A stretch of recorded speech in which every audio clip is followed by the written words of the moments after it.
Welcome back to the CONVO Couch, ladies and gentlemen. I am Pastor Jardula. And I'm Fiorella. Happy Monday. Happy Monday, Jonny Sue on the ones and twos. I want to send a special shout out to my sister, Janine, who's watching tonight. I love you, honey. Don't worry. Things will always get better. I know Howard Jones said that. And then he said, whoa, whoa, whoa, whoa, whoa, whoa, whoa, whoa, whoa. Whoa. Those were the words. I'm so lost. And that's like the politic week. The weekend was crazy, fam. I was going, God. whoa, whoa. Yes. So why don't you start us off? Because I know there's a lot of stuff going on. Starting off. Okay. Start off with your boyfriend because you had such a romantic weekend with him.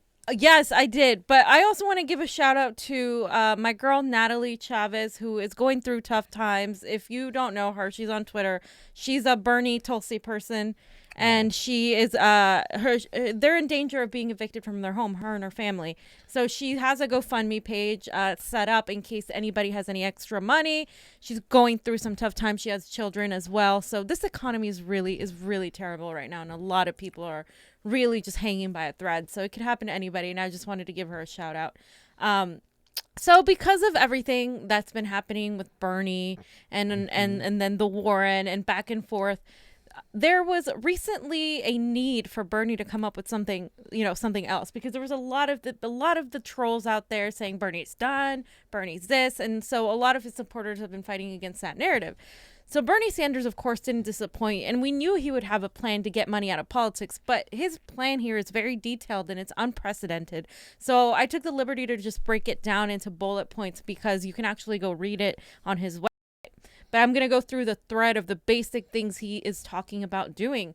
So here on the tweet I have, he is going to ban corporate contributions to the Democratic Party conventions and committee, which is still happening now. The corporations and these lobbyists go and give pretty much just sway people to shift their loyalty just by telling them, hey, I'm going to do this for you. I'm going to do that for you. Yeah. He's going Don't they have the conventions? The last convention, I think we were making fun of it. It was sponsored by like AT&T. Oh, yeah.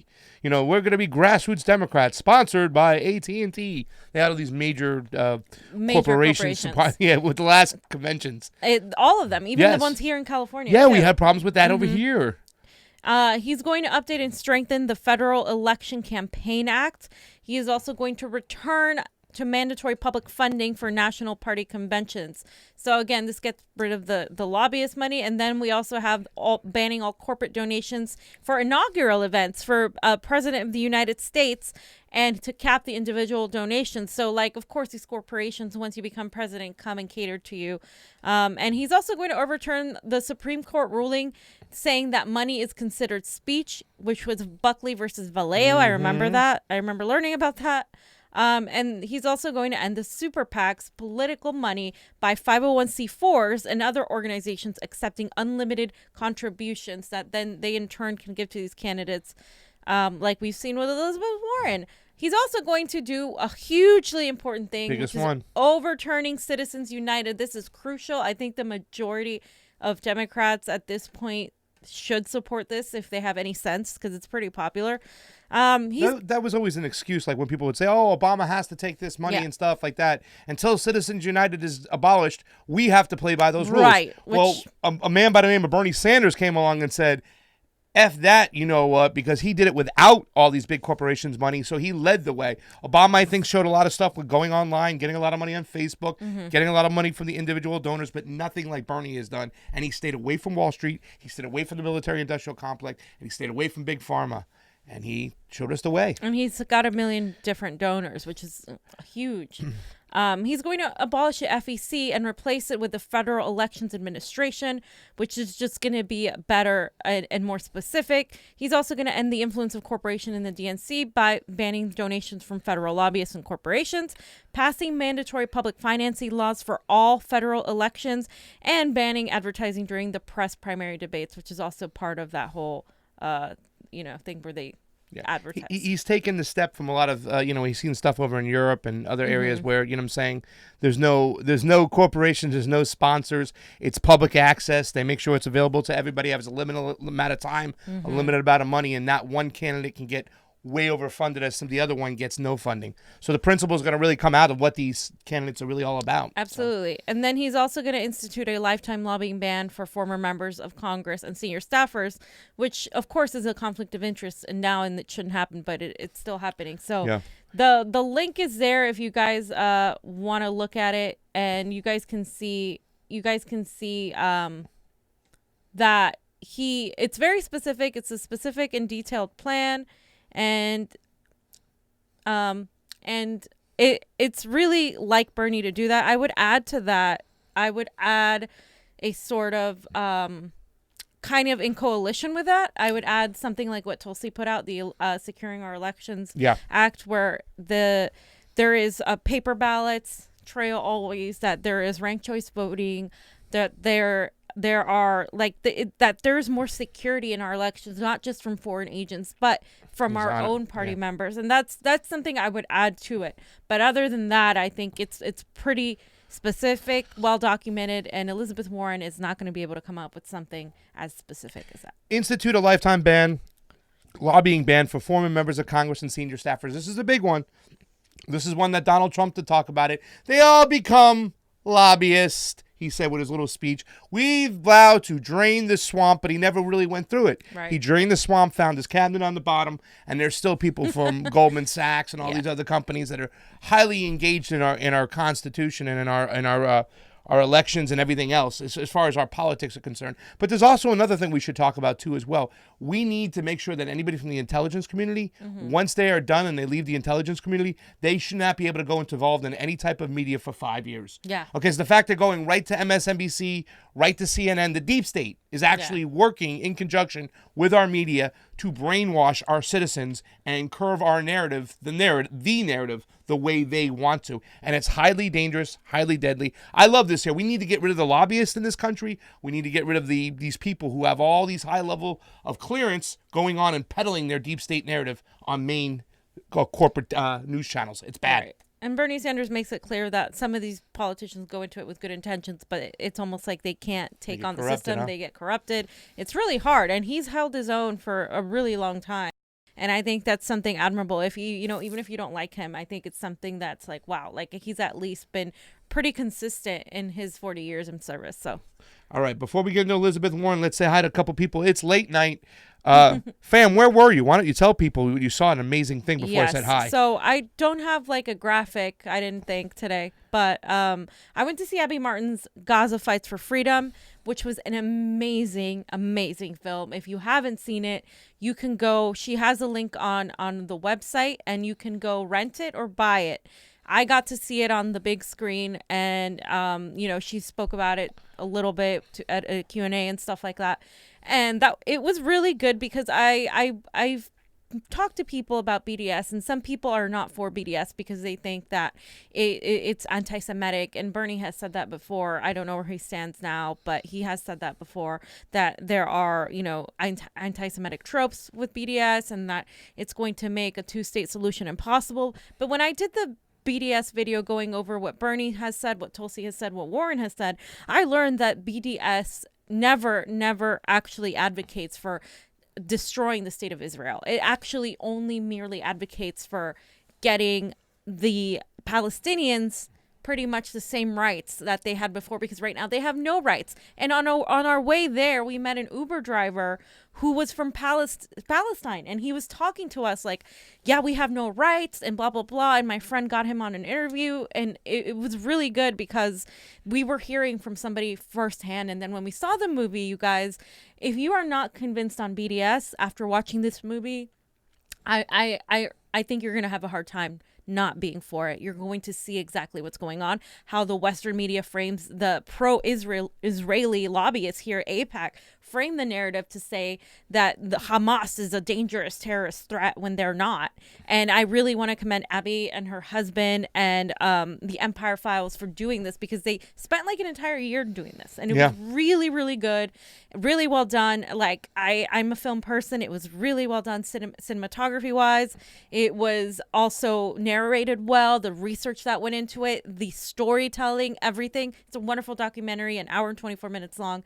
Do watch it and support Gaza Fights for Freedom. It's called. CR, I just told you Gaza fights for freedom, even though you insulted me and said I was obnoxious. Thank you, CR, for watching. Oh, keep watching. I am obnoxious. So is Chank, but who cares? Cheyenne Tierra, thank you so much. This is 55 people watching on the MCSC Network YouTube. Al Lee, how you doing? Vicky Carolyn and Matteo Peru says, how's that single healthcare bill going, Pasta? We'll talk about it in a second there. Vicky Carolan, however you want to pronounce it. Debbie Munn, thank you so much for joining on our Facebook. Thank you, Dolores Piers. We have 13 people watching. And on the CONVO couch, let me get over to it. I'm over on our Rockfin. We do have a super chat. And before I get to it, let me say hi to a couple people. Jesus Zamora, or Jesus Zamora, how you doing? Mares, always good to see you, my friend. Lee Cox, Jesus Zamora, I said your name twice. Lori Lee, thank you so much. Cheyenne, you're over here, you're over there. She's everywhere. Manny Gil Flores, Shauna, Val. Val says hi to Pasta and Fio. We love you. Val. Thank you so much. So let's get to the first super chat. It was by Don Evans for $2. Thank you, Don Evans, for giving us the deuce. We can use the deuce when we need it. Scott McLaughlin, another $2, says we need to get corruption out of the bureaucracy. Yes. Out of the bureaucracy is what I think you meant to say. But yes, we agree with you. Your boy Johnny Squids McCracken is also hanging on out with Nina Cardella. There's my sister Janine. I love you. Nina Cardella, hang in there, sister. We got 103 people watching. You helped us get over 100. I love sister Janine. Hi, she Janine. is amazing, and we love you from the CONVO Couch crew. If you haven't gone over to our Rockfin, ROKFIN, please do.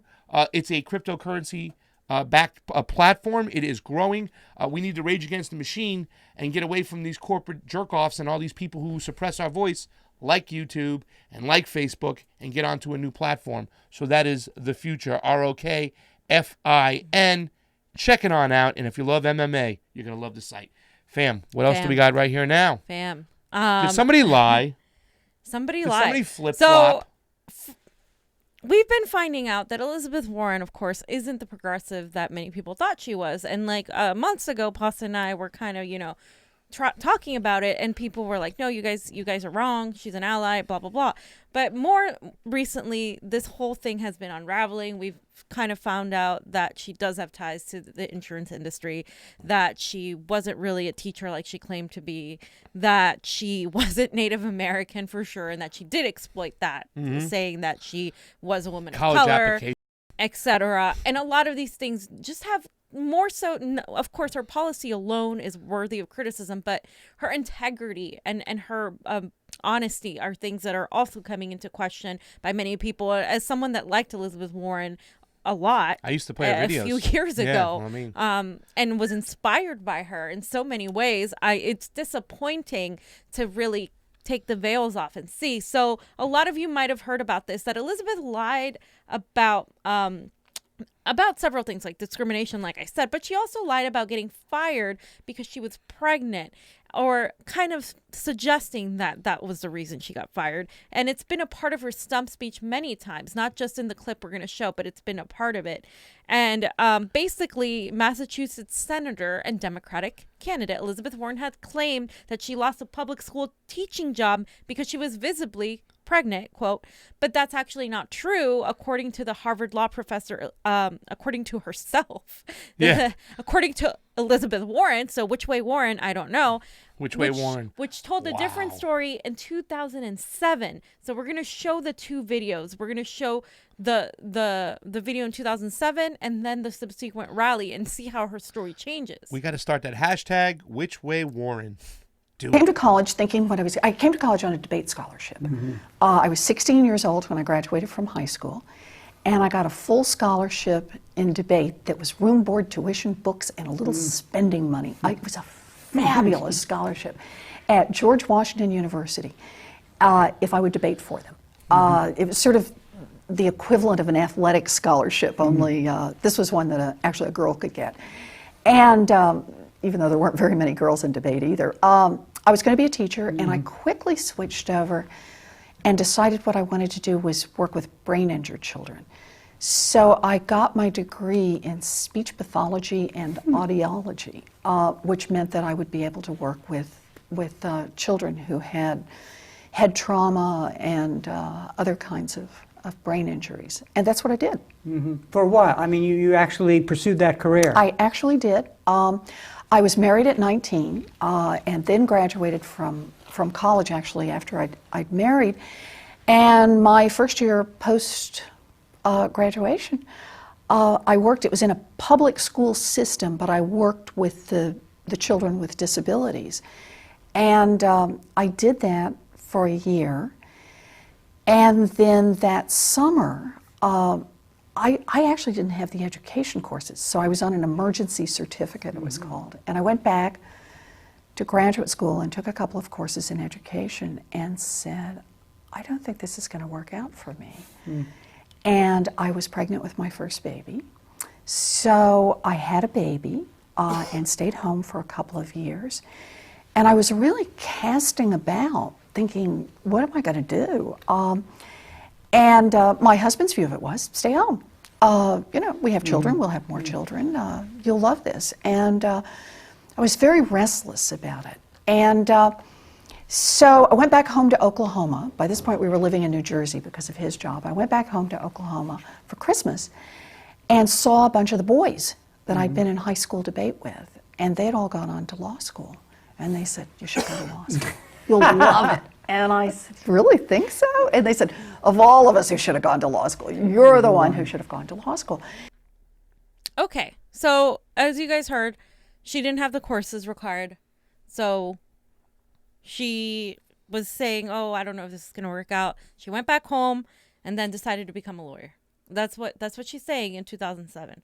Did you want to read this before we go? Oh, well, I was going to say, Manny says a $5 super chat. Thank you so Thank much, you, Manny. Manny. And we thank everybody who leaves a super chat. David Harris left Manny, $2 sorry. on the MCSC network and said, hi, guys. David, get on over to the Convo Couch YouTube, will you? He's a Patreon. We love you, Dave. And everything you leave on there on the Patreon, we read and pay attention to because you leave books. And I've read 3 books this week because I've read 3 of your comments. But we love you. We love your advice. Michael Cruz, too. Manny says, would you be able to cover Ecuador tomorrow? I know it's probably quick, but a lot is happening. A state of emergency has been declared. Yes, you're right.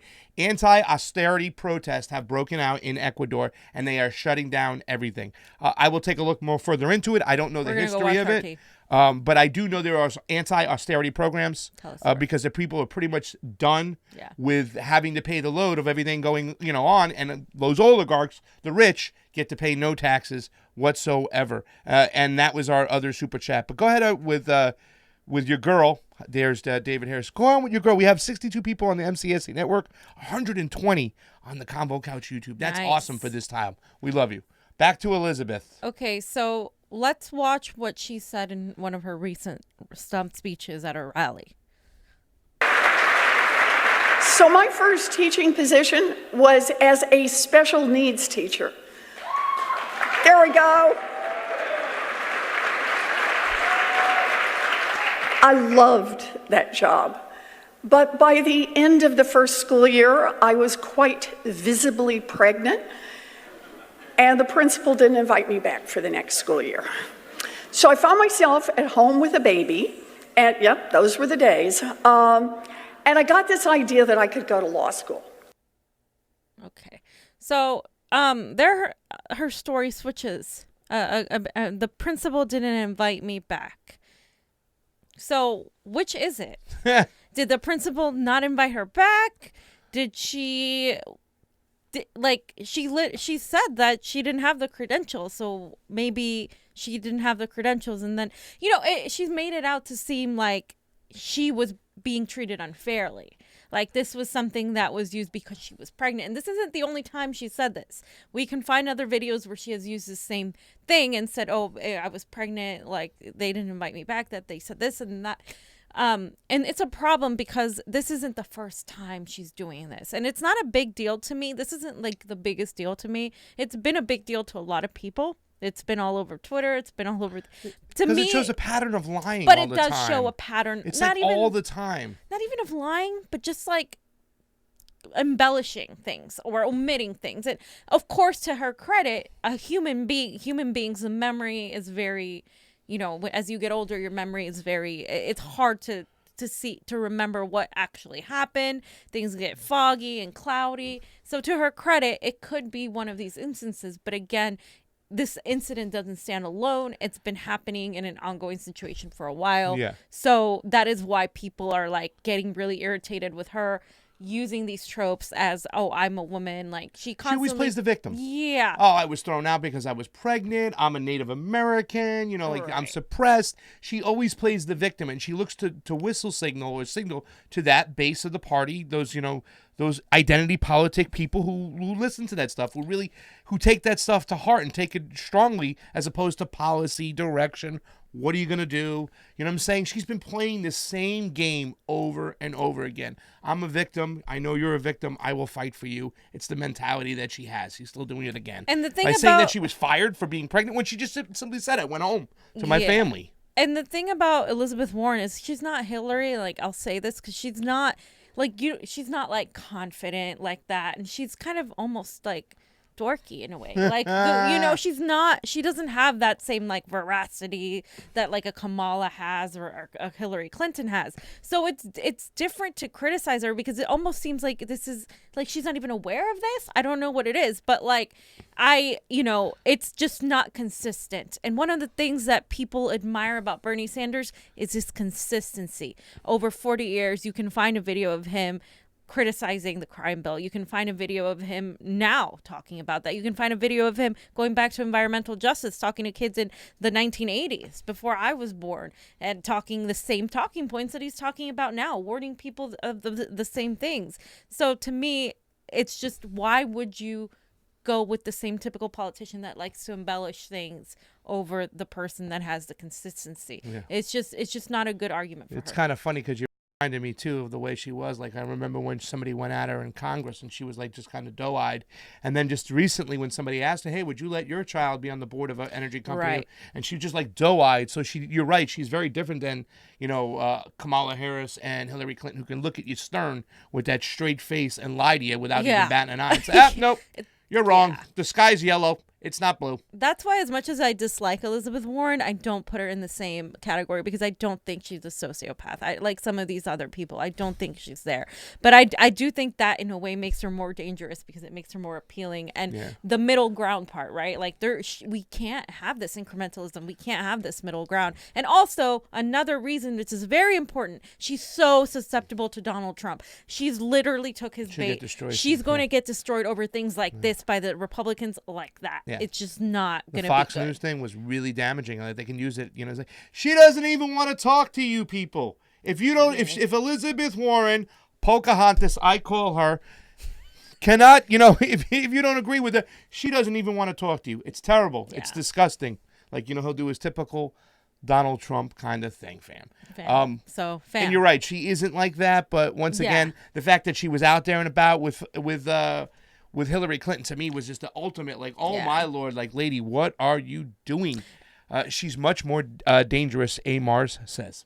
One more thing before we move on to your subject, fam, I want to point out, and I tweeted about this today. Think about this. If Elizabeth Warren hadn't run, it would be mainly Joe Biden versus Bernie Sanders.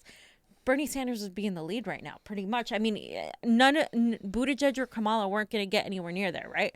And Elizabeth Warren, to me, I genuinely feel this was put out there to be a spoiler, so she would get some of these progressive votes, and then they could be accepting of, at least we have a leftist here. And then, of course, when it doesn't work out with her, they're going to blame the leftists. They're going to blame like the progressive policies and say, look, this doesn't work out, or she would lose to Donald Trump either way.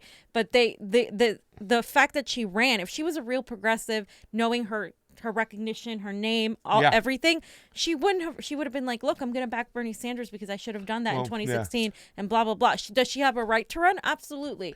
But if she were a progressive, maybe she's not giving anything different. That she's trying to copy Bernie, but just not do it. At least Tulsi Gabbard is running on her foreign policy. Yeah. She's a little bit different. Like, she's not. She offers a big difference. Yeah. Bernie, and that's a reason why she's getting criticized a lot. And kind of going into what you're going to talk about too, is one of the reasons she's being criticized is when she strays from Bernie, which I think, well, what do you want? Do you want her? Why would people vote for her if she's exactly like Bernie? Yeah. Right? Like, I think there's got to be some differences.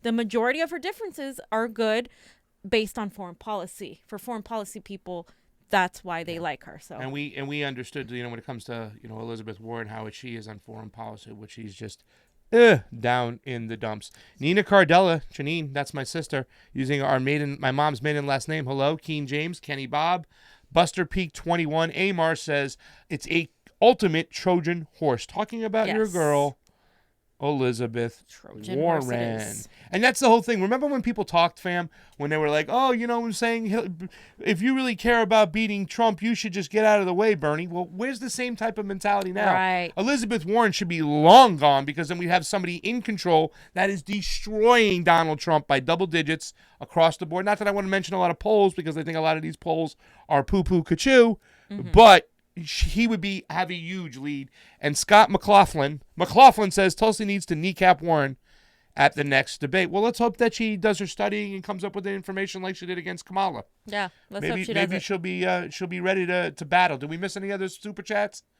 I know you got some people over in the Twitch. Do you want to say hi to them? Is your phone on? Or hello to people on our Twitch. I know we don't pay attention to you a lot of times. We don't have you on. There are 3 or 4 people. Thank you so much. If you like to go on there and watch us play hockey, me and Johnny like to grab the sticks, is like we like to call it. They've got to buy the FIFA soccer one so I can When play the new FIFA comes out, we got you. FIFA for fee. FIFA. So let's talk about the next event. Okay, I'll hi to those people over on the MCSC network too as well. If I didn't mention them to you guys, there's 90 people over there. There's 142 over here. There's 15 people on the Facebook. I think we got another super chat. JVL 299. Thank you so much. Every penny counts now, ladies and gentlemen. Every penny counts. So we've been going through this whole inquiry for impeachment. What's going on? And I said this before, the chickens is coming home to roost. We paid attention to this when it came to Ukraine. You don't want to open up Pandora's box when it comes to Ukraine, because there's a lot, if you're a Democrat, because mostly it's the Democrats' dirt. And I say this a lot. A lot of the Republicans take a lot of NRA money, Christian right money, but the Democrats, especially the leaders in the Democrats now, your Adam Schiff's, who we exposed, Nancy Pelosi, we'll be exposing her tomorrow, Joe Biden, they have their emoluments, which that's exactly what they are, in the Ukraine. Now, I just want to take a look and talk about what's going on in Saudi Arabia, because it's very important to point out. I know a lot of people aren't into foreign policy, but it's hard to understand what's going on, and you need to understand where the connection goes for us possibly being brought into another war with Iran. And sorry, before you go on, I just want to shout out the very few people getting this right in independent media right now. Very, very few people. Glenn Greenwald, Aaron Matei, Jimmy Dore, and Max Blumenthal the Greystone are some of the key people that are actually like really on the money, and they're getting smeared as we are, because we are being told that we are pro-Trump in this, and we are not pro-Trump. No. We are pro-truth. Pro-truth. And if the truth is something that, is uncomfortable, unfortunately, that's what the media is supposed to report on, the truth. They're not supposed to report on what people like always. It's unfortunately, a lot of ugly things come out. So let's get to it, Pasta. So let's talk about Saudi Arabia, because Saudi Arabia is the number one adversary of Iran in that region. Israel can come into play, but those are the 3 major superpowers. As we know, the Saudis are heavily funded for the petrodollar through the United States. We have a lot of great dealings with them, and they have an IPO coming up too as well, where they're trying to take their nationalized oil and put it on the New York Stock Exchange. We'll talk a little bit about that. However, that oil is in jeopardy because of this 5-year war going on, started by Obama, backed by Obama, with the Houthis. The Houthis being the nationalistic northern tribe Shiites, but they've also combined with Sunni tribes as well to fight against the Saudi Arabians. Now, an oil refinery was attacked deep into Saudi by the Houthis rebels right there. So you can say it's Aramco. Now, you got to pay attention to what Aramco is. Aramco is the IPO2B, Aramco Oil. That is who MBS, Mohammed bin Salman, I believe, is it Mohammed bin Salman, or I forget his last name. He is the crown prince of Saudi Arabia. And he is trying to take this nationalized oil, make an IPO, get on the New York Stock Exchange, and really take Saudi Arabia to the next level as far as a superpower in that region. However, the Houthis have really, really got under their nose. And here's another thing that's happened. Now the Houthis are starting to move into Saudi Arabia territory. Here's a little video we got from Al Jazeera showing the Houthis capturing a lot of Saudi Arabian troops. And guess where a lot of these Saudi Arabian troops come from? Pakistan. Take a look. Okay. Oh, I'm sorry. I think we have maybe. Okay, yeah, go up there. It's right there. No, there's No? another one probably, I think, on. Maybe it's on the MCSC network. There it is, $5 Chuck from Pop Reality. Warren is no friend of Bernie's. She sat out for Hillary, but now opposes Bernie. Exactly. At the time when the literal planet is at stake. You're right, too. And then this Native American stuff, does she show up No. over at Standing Rock? I don't think so. And her green military Green bombs. BS. Like Lockheed Martin just released an ad too. All right, so take a look at this video. These are the Houthis capturing Saudi troops in Saudi territory. Very, very important. News as we go to air this hour. Yemen's Houthi rebels say thousands of Saudi troops have surrendered after a cross-border military campaign. They say they targeted the southern Saudi region of Najran and captured several army officers and weapons. Of course, the Saudi-UAE coalition in Yemen has been fighting the Houthis for more than 4 years now. Thousands of the enemy forces have been captured as prisoners. Others were killed. From among the prisoners is a large number of high-ranking officers and soldiers from the Saudi citizenship. More than 72 hours from the launch of the operation, our forces laid a total siege to the enemy forces. Around totally 3 brigades, along with 1 regiment of the Saudi forces. They were destroyed and imprisoned and captured. On the line now, Mohammed Al-Atab, who's joining us on the line from Sana'a. Mohammed, this is a very big claim the Houthis are making. Is there any more information? Yes, this kind of wide-scale operations that have been revealed by the Houthis military spokesperson, he considered it one of the biggest operations, ground operation, and even to Saudi territories. He says that they have already captured hundreds of kilometers, square kilometers in the region of Najran, and they have also arrested. Okay, so that was pretty much it. You can see what's going on. Now the Houthis, after many years, are pushing into Saudi Arabia territory and capturing their troops. Over 1,000, they said. They had a big spectacle. They played it. They showed them turning in their guns. But what does this mean now for American involvement? Because like we said, this is the hot spot right now. We have offered to defend and help Saudi Arabia defend their nation, their oil, whatnot. We're very much involved, the petrodollar. Just the other day, Donald Trump, and this is the thing that's disgusted me because we're sitting here talking about impeachment of what happened over Ukraine Gate, and after those oil refineries have been bombed, we're now sending thousands of troops over here. And this is what I talk about, fam, all the time. When it comes to Medicare for all, when it comes to single payer, when it comes to this bill, it's going to be a process. Am I right or wrong?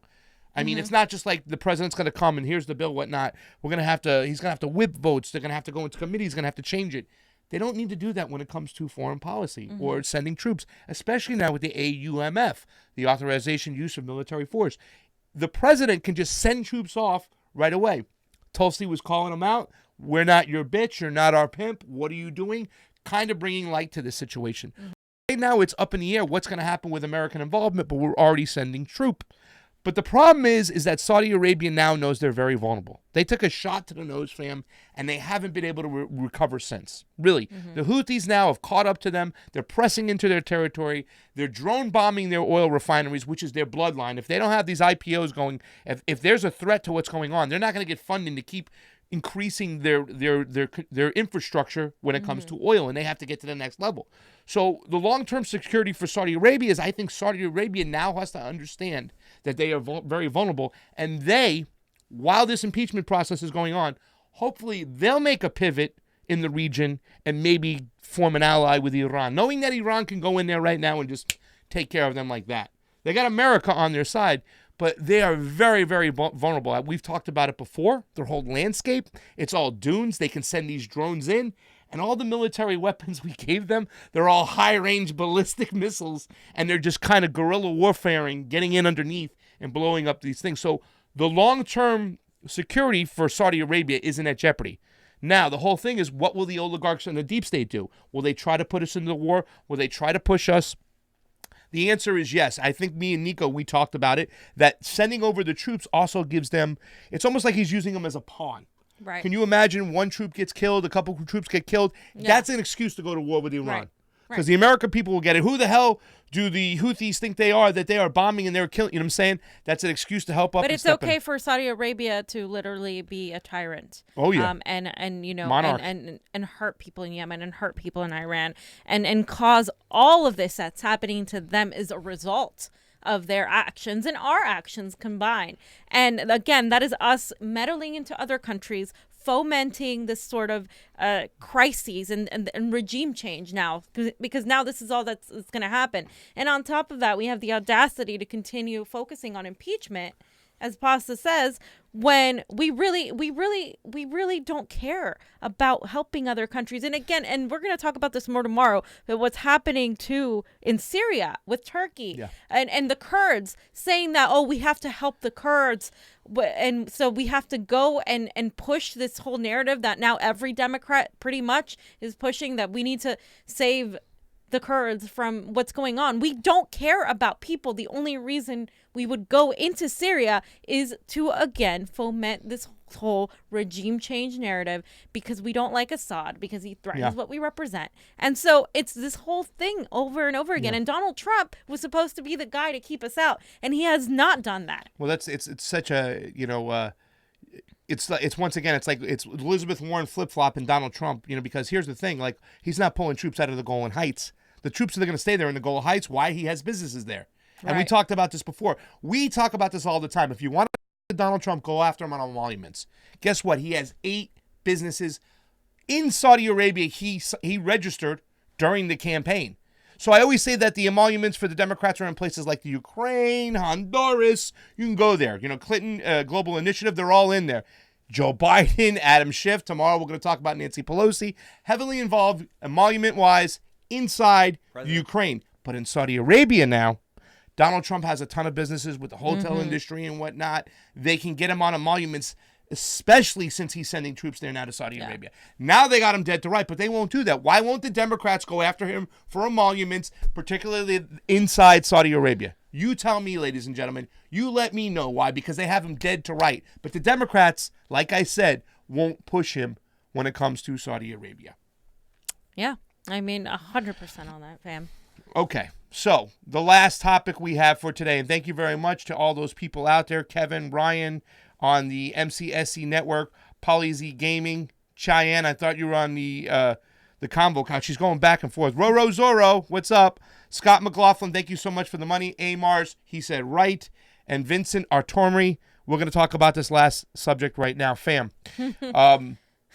So you were gone, and I couldn't ask you, because Tulsi leaked her single-payer plus statement. Not so much the plan, but she talked about it. Right. And I really was like, wow, that is awesome. But then you saw some Democratic commentators like Mike Figueredo, Kyle, my boy Roadslav, who I do like Roadslav, the Slavic American, he goes by Roadslav, was really, really harsh and to Tulsi Gabbard for this. Now, I'm a little confused. Can you please shed some light? I mean, do other progressive bills like Bernie Sanders' bills and Jayapal's bills, who you say are the most progressive, do they have private insurance or public insurance? They do, actually. But they do have for supplemental. So basically, Tulsi's come out with a name. She is, of course, we don't have the full plan, and I'm going to reserve full analysis once she releases her full plan. But she is calling her single payer plus is her plan. So first of all, just so you guys know, single payer is the actual name for the type of insurance that we all want. It's Medicare for all is supposed to fall under a single payer system. That's what the whole idea was with Jayapal's bill. Jayapal's bill differs from Bernie's bill in that Bernie is expanding Medicare, which leaves a lot up to the states, versus Jayapal was expanding Medicaid, which provides more of a national view. So that's the difference. Jayapal's is actually more directly single payer than Bernie's, but Bernie's is saying, I'm going to provide Medicare for all, for every single person. And the only time that private insurance is going to have a role eventually, once it's 4 years are over, Jayapal's is 2 years, is supplemental insurance. So in case you have you want more visits to the doctor, you want to get cosmetic surgery, things that aren't covered. There's no copays, there's no deductibles according to Bernie's plan. Now, people have been talking about the gaps, that there are gaps in that you cannot force people to certain doctors to go through it. And so what I'm going to break that down, because I think that needs to be broken down, but I want to have Tulsi's full plan to actually compare it to it. Bernie's bill, you're not supposed to, though, however, have private insurance outside of the supplemental coverage. Tulsi's single payer plus plan, so far that she has said, would be something that is still, she doesn't want to call it Medicare for all. She wants it to be her own thing, but it's still the same. It's still a single payer system. So people saying that she's not for Medicare for all are actually wrong, in the sense that by Medicare for all, they mean like a single payer system. Yeah. A lot of people don't know the terminology. This gets kind of wonky and complicated. Single payer means that every single American would be covered. Every single American would be covered. Everybody pays into it. This is the key difference. Kamala Harris, Pete Buttigieg, Joe Biden, and Elizabeth Warren is kind of, I don't even know what her plan is. It's just mess. It's calling Medicare for all, but it's not. But all of these people are saying a public option only. Medicare for all / single payer cannot work under a public option, because what happens is, if you're not forced to opt into the system, if everybody is not opt into the system, what happens is people decide not to pay, and they go with the insurance providers, and then it still sustains the insurance providers with power. It still gives them the power. It still gives them ability to negotiate.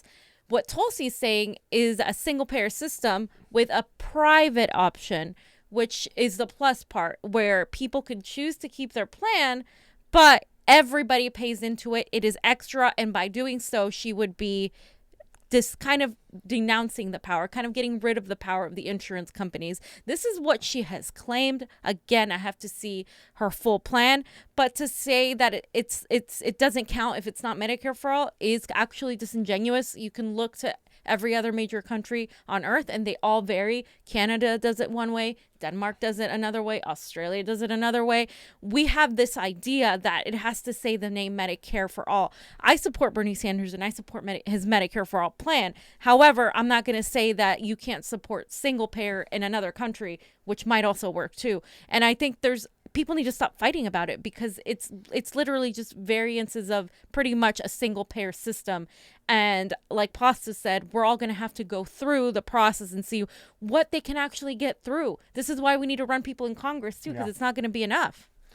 No. Okay, so the main... it's duplicative coverage. That is a concern. No, it's not. But that's what the Road Slob said. It's not. Yeah. It's not. Okay, so by duplicative... What is duplicative coverage? So they're right in the sense that duplicative coverage is, for instance, under Bernie, the supplemental insurance is only, the private insurance only applies to supplemental, things that aren't covered by Medicare for all. So like if for anything that's like cosmetic procedures and stuff like that. I think they were talking about Tulsi. Right, but I'm comparing it. So so that's Bernie Sanders. Tulsi's, it would provide the ability for that if people are going to pay double. So that's the difference. So it's not just duplicative coverage like, oh, I'm not going to pay into the system, but I'm going to choose to pay into this other system.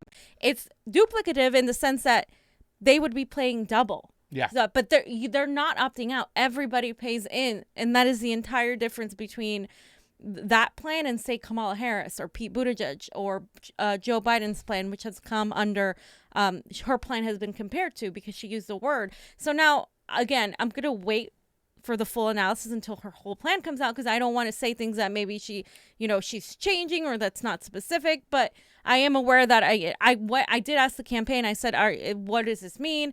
Blah, blah, blah. And so because they clarified, because I was concerned when I heard the word choice, I'm like, oh, I didn't like that. And we discussed it here. I didn't like it at all. And I wasn't happy with it. And I said she shouldn't have used that word, blah, blah, blah.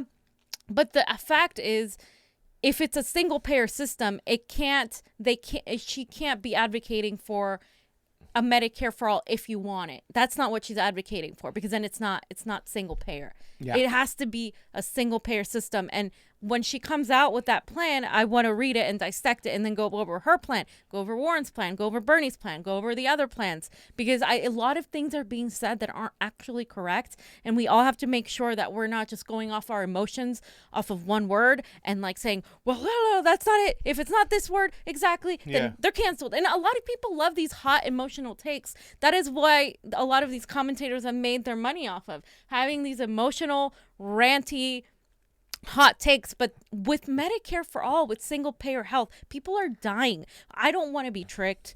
The majority of the public is responding because they don't want to be tricked, and they have been tricked with the ACA, with what Obama wanted, and with subsequently what's been happening. So I'm not trying to make any sort of excuses here for her, but if she's talking about that, if she's saying it's a single payer plan, and then everybody has to pay into it, there's like everybody pays through their taxes into it. Yeah. And then if people want to choose to keep their coverage, they can. But the way it's going to be done is that it's going to reduce entirely the power of these private insurance companies, make it so unlikely that you will want to have that double coverage. Okay.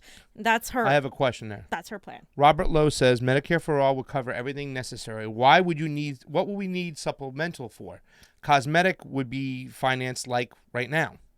Right. So under what she said is that she wants people to have the ability, if they have their job, a plan that they like, that their job is providing, to keep it. And a lot of other countries operate that way. I agree with you 100%. If Medicare for all is covering everything, why would you need to have to have some of these other companies provide it? Again, I don't know the specifics as to how she's going to do that, which is why I want to wait for her plan. My whole point is I want to wait to see the specifics of why she wants to do that. What is her reasoning? Because as from what I've seen, Tulsi hasn't taken the money. She's a logical person. She's a person that has been supportive and co-sponsored Jayapal's bill. She also agreed with Bernie Sanders' bill. Why would she not be for? Why would she be lying to you guys and saying she's for single payer? It just doesn't make sense to me. If it had been someone like Warren who's taking the money, someone like Kamala who's taking the money, and every other of these establishment people, I'd be like, oh, well, of course, like maybe they have a nefarious reason. But again, that's why I'm not saying that I'm not all saying I'm confirming everything. I'm simply saying I want to wait till her plan comes out, and then I want to dissect her plan and compare it to Bernie Sanders' plan, because to me, thus far, of the candidates running, he's the one that has the most comprehensive, specific healthcare plan, with also not just healthcare, but medical debt forgiveness, which is unprecedented. And that to me is a really huge deal as to why I support him. But I'm not going to go say I'm canceling her because she hasn't even had time to explain her plan. Yeah. So, I mean, I'm just reading the chat as you were going on and listening to you, and people were responding to you. And this is something it's going to have a lot more discussion, a lot more things to talk about when it comes to Medicare for all, single payer, where we're at, whatnot. I still go with that whole mentality that I know this is going to be a process. Even if it's Bernie gets in office, he's not going to just be able to necessarily enact single payer or Medicare for all. It is going to be a process. And I guess that's why I trust Tulsi so far, because I don't find her to be a liar. In fact, when I asked her a question and she didn't know the answer, she told me she didn't know. You know what I'm saying? So, I mean, trust is a big thing, and she is signed on to Jayapal's plan, so I'm trusting that she's going to go in the right direction. And I'm looking forward to her new bill and stuff to come out and take a look at it. But people are going crazy about that stuff. They were also going crazy about the Kashmir situation. I just want to reiterate, when it comes to Kashmir, I'm not going to say who's right or wrong. I'm going to say this: due to our history of always getting involved, we should stay out. You know what I'm saying? And then somebody was putting on the chat, so you're going to align yourself with Pakistan? Yeah, those are the geopolitical decisions that need to go into these situations when it comes to dealing with Pakistan and India, whatnot. There are geopolitical decisions. We are concerned about certain things that go on in those countries. Yeah. We're trying to learn more. We're trying to talk to people from that region.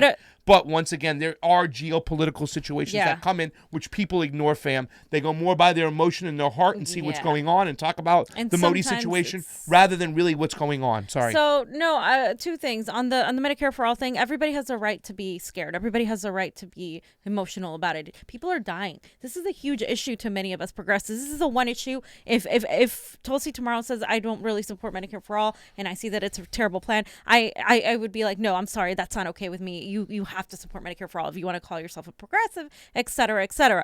But with the whole Modi issue, with the whole Kashmiri issue, I have friends and I have talked to them and I've asked them about these things off the record, and they're like, what? This has been happening forever. This is something that's ongoing. Like, what? They don't understand why all of a sudden this is a thing.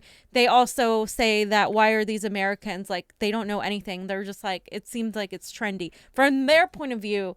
To them, it seems like we're like doing the whole liberal thing where it's like we're trending on something. We're like assigning ourselves to something.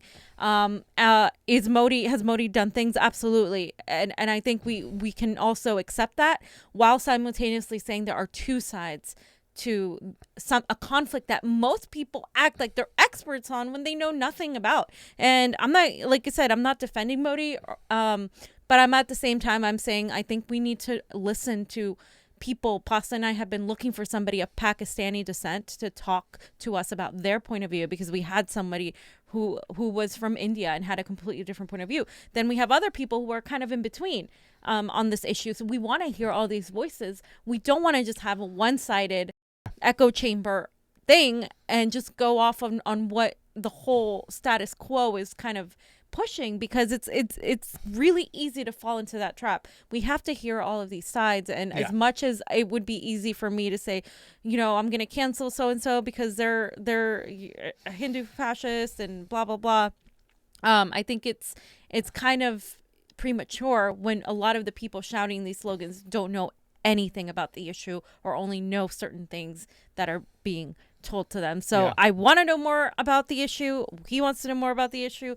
I know everybody wants to know more, so we want to have these people from those countries come talk to us. We are inviting them. We want to hear your stories. We want to hear what you have to say. Yeah. And, you know, because there are issues, like I said, that I've heard on multiple sides, and it's really ridiculous to hear people cancel somebody like Tulsi Gabbard, though, when she's not running for president of India, and people say she has ties to the RSS, but she really doesn't. It's just they like her because she's part of their religion, and it's really weird. Like, you know, like as if right-wingers can't go to like if I'm a Democrat, a right-winger can't go to my wedding. It's just really weird how these things are being tied to her when she's not even from the country. Like, she just practices. Well, they think it's religion. the Hindu stuff, then they think that she's making her decisions based upon her faith, or at least that's the attack. Yeah. And it's really ridiculous when it comes to But it just came out of nowhere. It did, because once again, we were geopolitically aligned. Obama had a love affair with Modi. Yeah. You know what I'm saying? So to Where see this was happening, the outrage for when he had the love affair? I mean,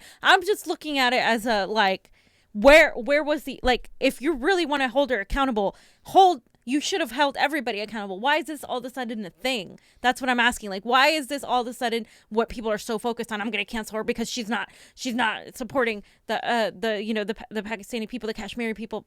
Like, it's just kind of, but wait, what about Obama? What about Kamala Harris? What about all of these people? Like, sure, you can criticize her for it, and I do think there's a bias there because of her religion, but a bias is completely different from being complicit in urging his victory and all these other things that people are claiming. Well, you know, it's also too, it's an attack, and I'm going to read a super chat from Manny in 1 second, but it's also an attack to try to get her to cut her funding. In other words, these links, and I've been talking to Sham Sharma. I'm going to be on the show. He's going to be on our show too as well.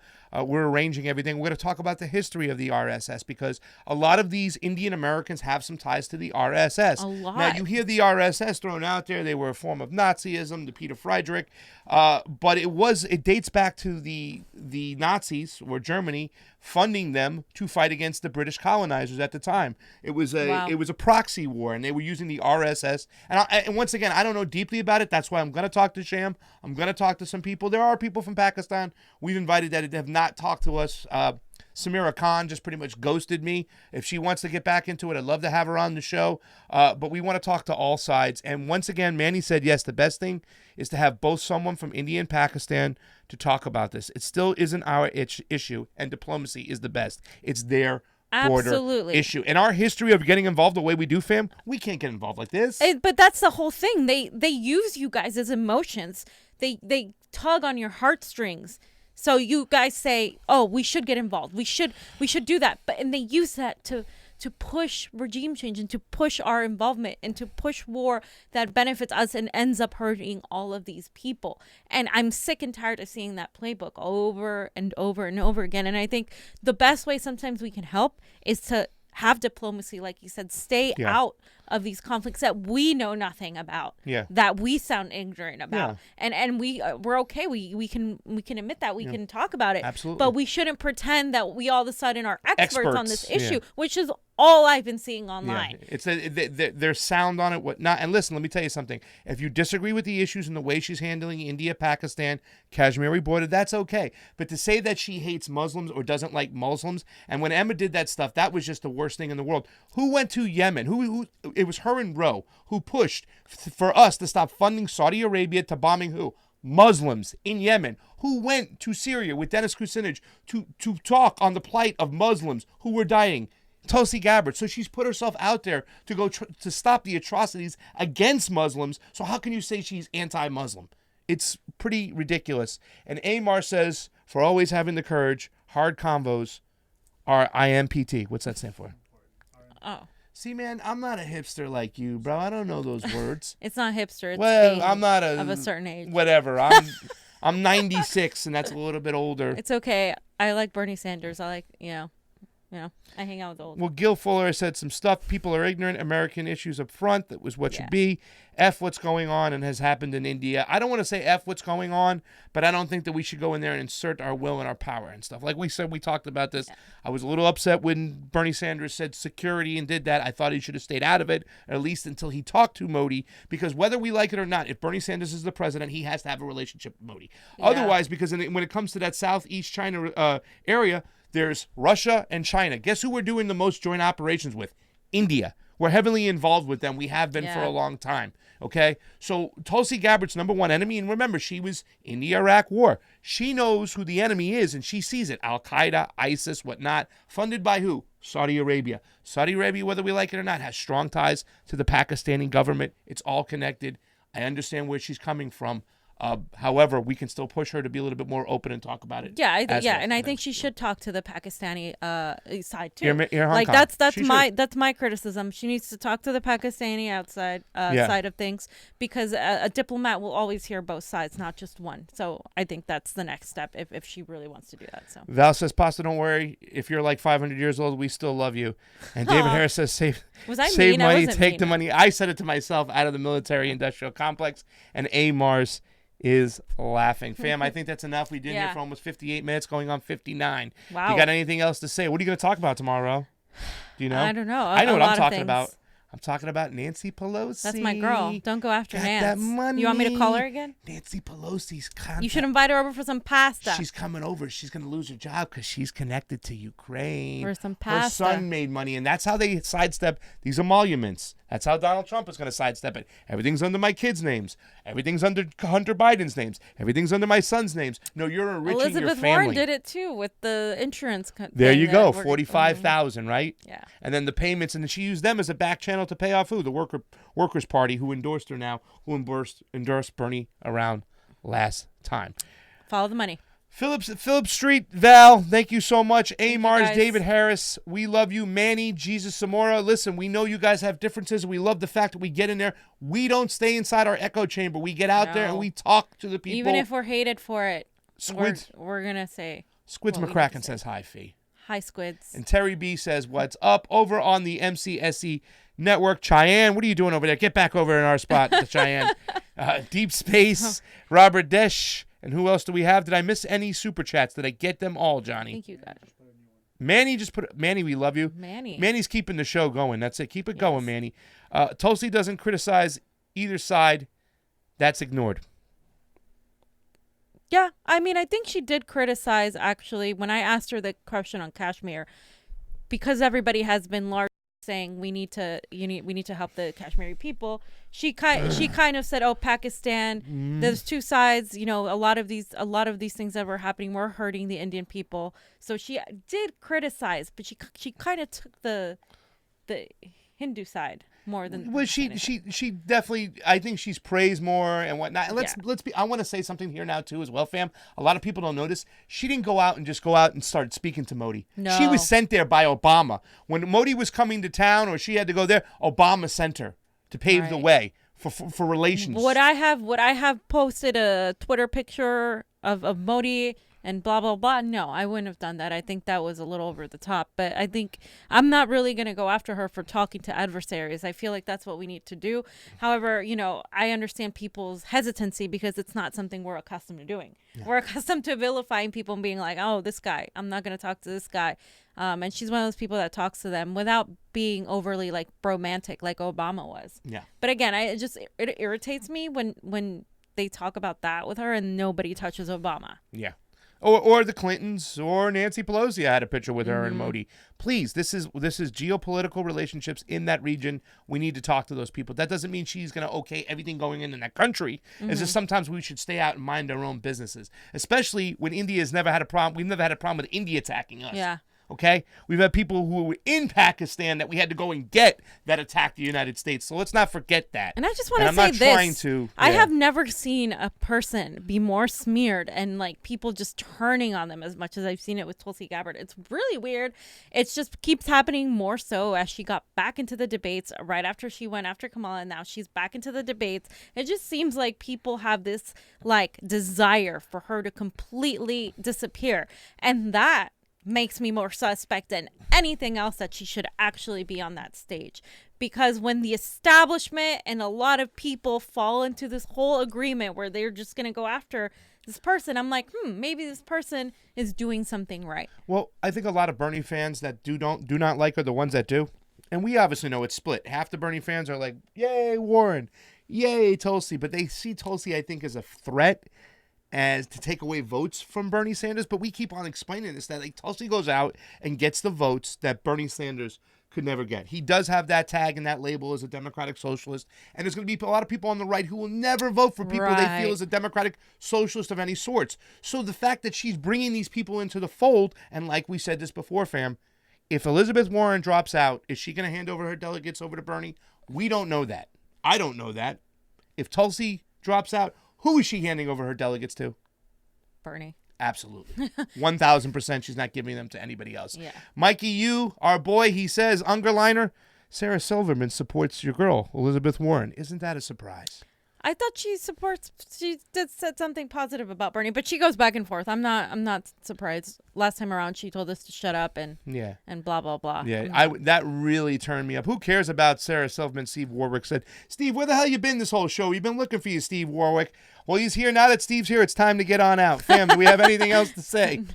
No. Gabriel Ramirez is over hanging on the Gabriel? Facebook. We want to thank everybody else who joined in today. It was late night, but tomorrow we'll be going around 2 o'clock-ish, hopefully. And we have more stuff to talk about too, Maria Estrada. And yes, we'll play that stuff. There was a situation with the KM corrupt delegates. California LA party. It's terrible. really, really bad, this party, and they never admit to their corruption. And it seems, and it's kind of funny because I've seen David Atkins online on Twitter. Oh, God. And once again, David Atkins is just okaying Biden's behavior, saying it's been debunked. Been debunked by who? Go over and check out the Duran too, by the way. That's another great channel. We've been talking about all these people covering some stuff. Yeah. I don't want to leave out the Duran because the one gentleman from the Duran says, what I really like about Fiorella and the CONVO couch is that they explore the issues and they research everything. For Pasta Jardula, Fiorella Isabel, Jonny Sue on the ones and twos. Come out. Join our Patreon and Rockfin. We love you. Woo!